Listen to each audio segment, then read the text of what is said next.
तो जहाँ जो हमारे सेंसिटिव और क्रिटिकल पॉइंट्स हैं जैसे चेक पॉइंट,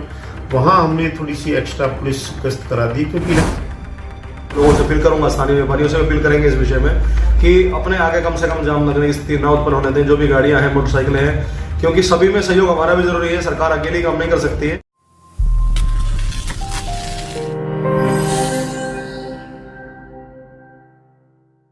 दीपावली के पावन पर्व पर खरीदारी करने के दौरान बाजार में उमड़ने वाली भीड़ को देखते हुए भले ही एसडीएम सोहना ने ट्रैफिक व्यवस्था को सुचारू रूप से चलाने के लिए व सुरक्षा व्यवस्था के लिहाज से कस्बे के मुख्य चौक चौराहों पर अतिरिक्त पुलिस कर्मियों की तैनाती के आदेश एसीपी के साथ बैठक करके दिए गए, लेकिन त्योहारी सीजन की शुरुआत में ही स्पष्ट हो गया है कि एसडीएम साहब द्वारा दिए गए आदेशों को एसीपी साहब कितना अमली जामा पहना रहे हैं। हमने एसीपी से भी मीटिंग हुई थी, तो जहाँ जो हमारे सेंसिटिव और क्रिटिकल पॉइंट्स हैं जैसे चेक पॉइंट, वहाँ हमने थोड़ी सी एक्स्ट्रा पुलिस गश्त करा दी, क्योंकि इलेक्शन का समय है,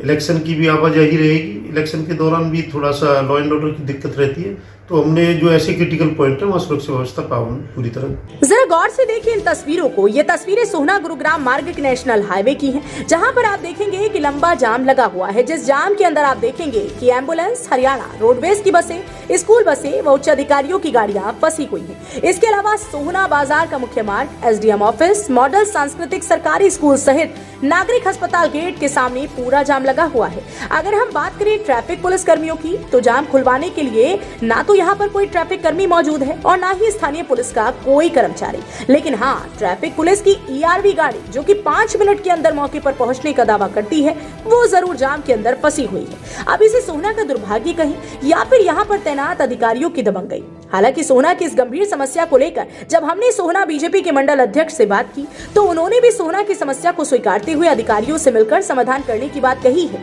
लेकिन सवाल ये उठता है कि जब अभी तक ही समाधान नहीं हुआ है, तो फिर आगे की उम्मीद क्या की जाए। सोहना में बढ़ती समस्याओं से परेशान जनता शायद आने वाले चुनावों तक ये फैसला कर ही ले। पुलिस की व्यवस्था के लिए हमारे एसडीएम साहब ने भी और सरकार की ओर से भी आदेश पारित हुए कि सब तरह से व्यवस्था चाक चौबंद रखी जाए, सुरक्षा के लिहाज से, ट्रैफिक के लिहाज से और रात्रि गश्त के हिसाब से भी, क्योंकि लोगों की आवाजाही और इस समय पर जो है सिस्टम थोड़ा सा ज़्यादा अस्त व्यस्त रहता है सभी तरह से, क्योंकि त्योहारी सीजन में लोगों का आना जाना, व्यापार, सभी चीज़ों का जो है थोड़ा फैलाव हो जाता है। तो इस विषय में पूरी तरह से निर्देश दिए गए हैं और निर्देशों के अनुसार जो है काम ग्राउंड पर जैसा भी चल रहा है। लेकिन जिस तरीका से देख रहे हैं, बाहरी रोड पर जाम है, बाजार में पूरा जाम है, सारा एम्बुलेंस फंसी हुई है, तो क्या मानेंगे इसको? व्यवस्था चाक चौबंद करने के लिए पुलिस से बात कर रहे हैं इस विषय में कि भाई चाक चौबंद की जाए व्यवस्था।